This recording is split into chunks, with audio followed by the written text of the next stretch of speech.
Hello, lovelies. Welcome to the Indigo Rose Lounge. I'm your host, Alyce Dylan, and today we're going to visit the subject of shiny bums. Ha! Those shiny bums. I've come to call them shiny bums because I imagine that their behinds are kissed regularly, polished up, and also they think the sun does originate there. When they sit down, the world goes dark. The shiny bums. There is a long and complicated history behind the shiny bums. It goes back many centuries, and it's not a lot of fun to recount. One of the best researchers I've ever heard on the subject of the shiny bums was a lady called Janet, and she did a whole series, a documentary series that is still available. You have to go look for it though. And it was, I think initially in 19, maybe it was a 27 part. It was a long series on the history of the shiny bums. She unfortunately uh, is no longer physically with us in person. And such is the predictable pathway for many people who openly oppose the shiny bums. So it's one of our interesting community hashtags, shiny bums. Just go into any platform and have a look at the hashtags for the shiny bums, and you'll know who I'm talking about. So the really short version of the shiny bums is that they were a tribe of people once in the world, when the world was still dominated by force, who were not superior in force. What their bent was more mystical, and they had some very interesting gods with a small g, while everyone else around them was focused on higher power. They were really more focused on lower power. And they've built a culture and they've infiltrated every level of life. To them, physical dominance meant owning everything.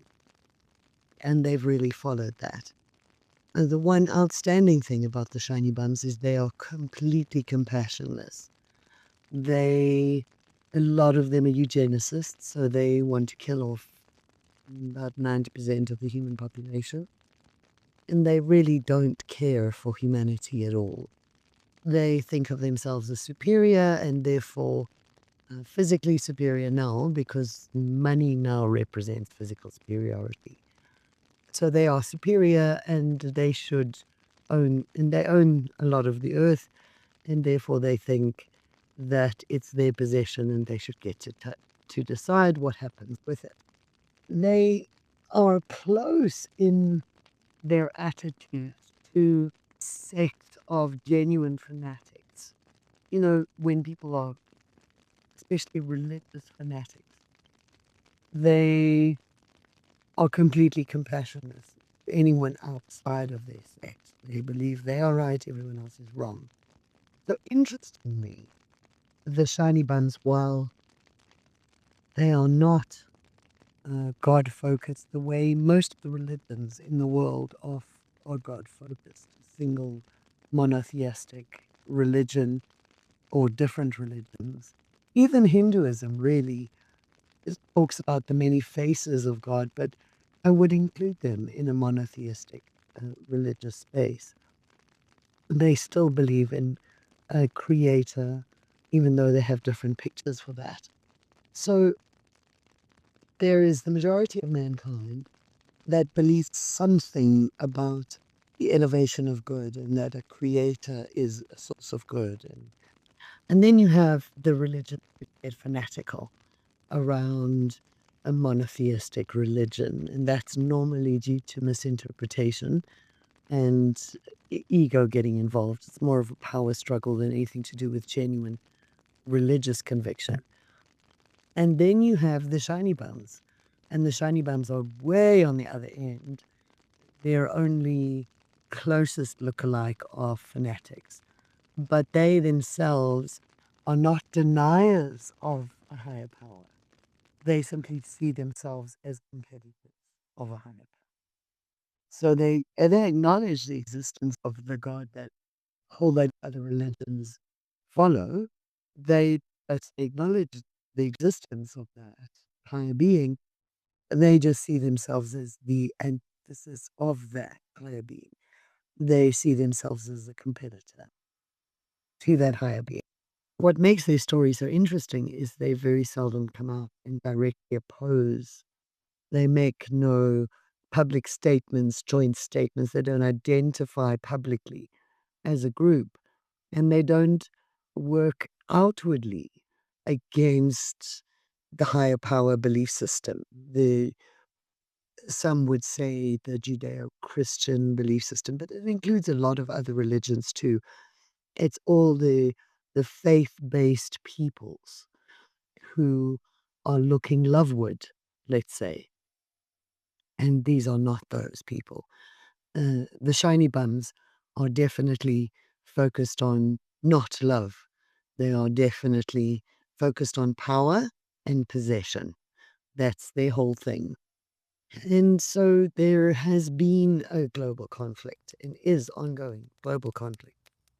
And a lot of people can't recognize it. They can't see it. I know I was in disbelief when I was first exposed to it because we can't see around this corner. Who on earth would ever go to so much effort to oppose something that most of the people of the world know is a superior end being?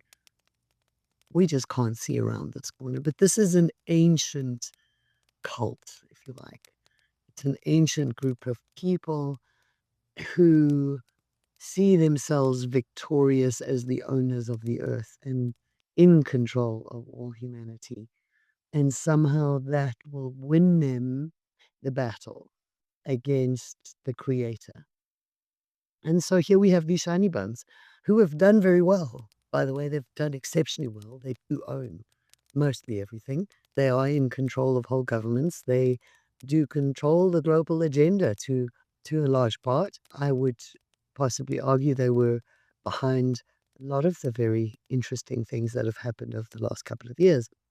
So what they do and how they get themselves there is rather than go in open opposition to a higher power, they rather set about destroying all the spiritual instructions or the spiritual guidance of the higher power. Let's take one example. There's a lovely phrase, unity and diversity, which could apply, for example, to the Buddhists across the world. So every person who's a Buddhist of any culture and background, they are unified or they are together, they're united in their belief, regardless of where they come from, whatever their cultural background. They are united in their diversity. It's a lovely principle that applies in many spiritual belief systems. Christians around the world feel they are unified in their diversity. They see different ways sometimes, but they all love Christ. And so they're unified in their diversity. And how can we really mess with that? Well, we'll just take a whole bunch of people from a very different part of the world with a very different cultural background, and we'll dump them in another part of the world. And we'll really get humanity to hate this idea of unity and diversity. They've done the same. There is a pathway where that humanity was on a couple of decades ago even, which may have ended us at one world government in a good way. Like we would all have retained our regional or local sovereignty or local jurisdiction, but there would have been one global representative body that made sure that we were getting along, however that worked. We could have found a way to that through our nation state type things. So there was a pathway. But now that's really been messed up, hasn't it? Because everybody hears the world now. The word one world government, when we think about oppression and digital IDs and absolute control. So they go about their way messing with everything. Everything that could be a good if applied correctly and logically turns out to be a bad in their application. And that's their war with the creator. We're just all playing along. So when you zoom out and you understand who the shiny bums are and you see what their agenda is, it becomes a little less fearful because we know the end of the story, right? We know who wins. We know love wins. It's just how many of us wake up and how quickly is going to determine how long we're going to be pawns in this game that they're playing with the omnipotent. There we go. So the shiny bums, if we understand them and we see what they're trying to achieve, and we throw off the veil of manipulation and the brainwashing that's come at us through just about every and come from every angle, then we see them for who they are. We see their agenda, and we can choose to participate or not. But ultimately, the choice comes down to us. If they win any more of this battle, what will survive and what will keep humanity alive is parallel society. So, self-sustaining parallel societies where branches of humanity kind of sidestep and look after themselves in parallel groups. That's really where we're going to have to head if they continue on their merry way. But there's nothing that you sitting there and I sitting here can do about their global agenda and about their victory that they're aiming at of being the dominance, of holding dominance of humanity. We really can't influence or affect that. Not in any meaningful way that will end up with us not at the bottom of a lake somewhere. What you can do is remain aware. Is take the veils off your eyes. Stay in your truth. S- You came here for a blissful human experience. Don't let these people deprive you of that. Stay on your path, loved ones. Really, we're here now to be the best we can be.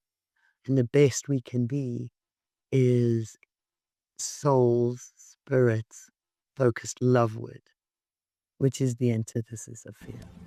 So don't let them make you fearful. Keep returning to love.